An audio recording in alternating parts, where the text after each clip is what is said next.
I want to explore, your insight and expertise as somebody who's been a part of, the media for years.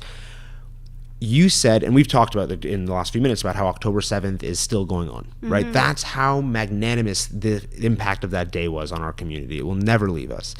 But you've also said, and I might slightly misquote this, so correct me if I do, but you've said that you were more surprised by the reaction to October 7th than by October 7th itself, which I guess doesn't mean that one is worse than the other. October 7th is predictable because you have Hamas wanting to kill the Jews on the other side of the border. But what was it about the reaction that surprised? I mean, look, we're all so shocked by how emboldened anti-Semitism has become, but I mean more from the sense of the media, right? We've watched the media manipulate things. We've watched them parrot statistics from Hamas back to the public as if they're, reputable figures.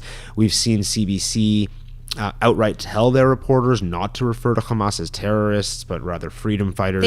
They told me when I was working for every major news organization, I could never say terrorist. I had to say, at that time, prior to October 7th, it was extremists, that militants, never terrorists. Of course I said terrorists because I say it as it is. So I had Wendy Sachs on here, and I told her that I thought, Wendy Sachs is the director of October 8, and I told her that I thought the media was rotten to the core. And she said that I don't believe anything is rotten to the core. I think that things are fixable. And then the next night, I went to her opening of her documentary, and she said that the media was rotten to the core. So I was like, all right, I guess she had time to think about it, and I'm glad that she agrees. You're an influencer. Yeah, hey, what can I say? But in all seriousness, can you talk a bit about, why do you think that exists? Why do you think the media is so biased against Israel? And, is there anything that you've identified that someone like you or the community at large can or should be doing to push back against this media bias? I don't think that the media is only biased against Israel. I think the media, if we're speaking to Canadians, the media is biased against Canadians. The media is biased against Western values. Our government is biased against Western values. The media, most of it is the big ones that we hear about. They are government subsidized. So your tax dollars paying for this, and I see them far less as media, and I see them much more as a PR machine. I'll give you an example. So when I had my show, one of my shows, I worked really, really hard to get extraordinary guests. I mean, I would have Nobel Prize winners. I'd have really remarkable people.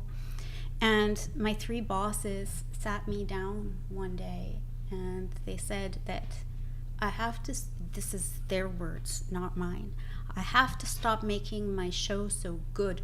And I was like positive?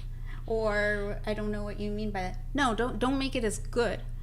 They want bad stuff. But I've got some really guests, really great guests lined up, and I don't want to cancel what's coming right now. And they said, great idea. There's a heat wave coming. Their idea was, I cancel my great guests that I had, and every hour on my show, this is a 4-hour show, call the bakery around the corner from the station, ask them what the temperature in their kitchen is.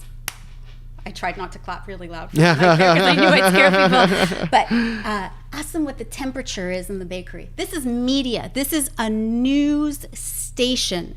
This is a news network. It sounds like it's run by Ron Burgundy. I had great stuff lined up, or good, as they said, but they wanted me instead, during a summer heat wave, to call a bakery and ask the temperature in their kitchen. And I'll explain even further why this is important. They do not look, on the flip side, we're not talking about government subsidies, we're talking about media's there to make money. They are not looking to deliver the best news. They are not looking to deliver the most newsworthy news. Their bottom line is money. And as I was told, you'll see a bunch of horrible shows on TV. I mean, I don't really even have patience for TV anymore. I live with a TikTok brain now. Yeah. But you'll see the most horrible shows on TV. And you're like, how does this get made? Yeah, I always wondered how Corner Gas was... I don't even know how that goes. But I'll tell you how it gets made.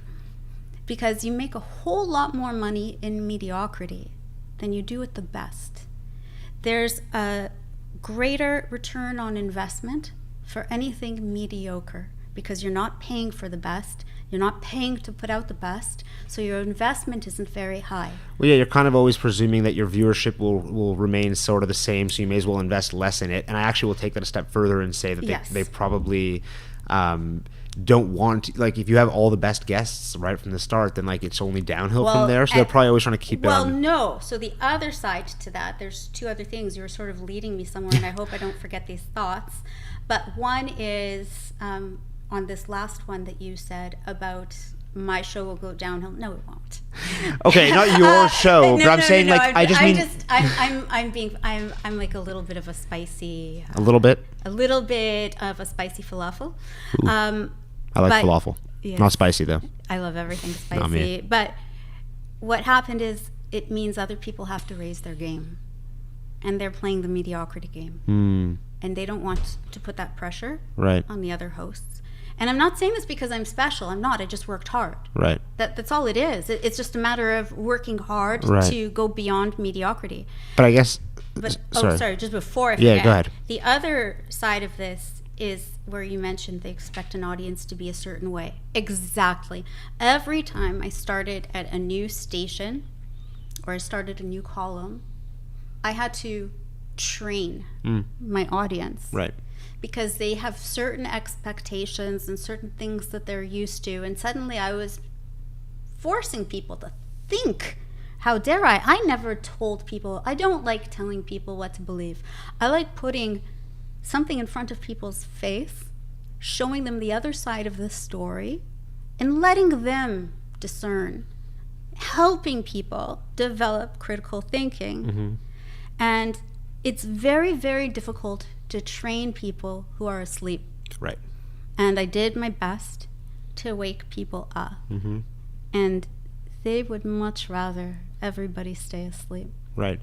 Well, yeah, I guess that's a big part of it too. And I think going back to what you were talking about before, if everything at the end of the day is about the bottom line, then it's exactly the same as it's the bottom line. It's the same as it's going to be in politics, where you're going to appeal to the demographics that have more to offer you financially, right? And as Jews that make up less than 2% of the population, that sounds way too high. 0.2% of the population. We have no value to them. Defending Israel in the media has no value to their bottom line because 99.8% of the population is going to turn against them.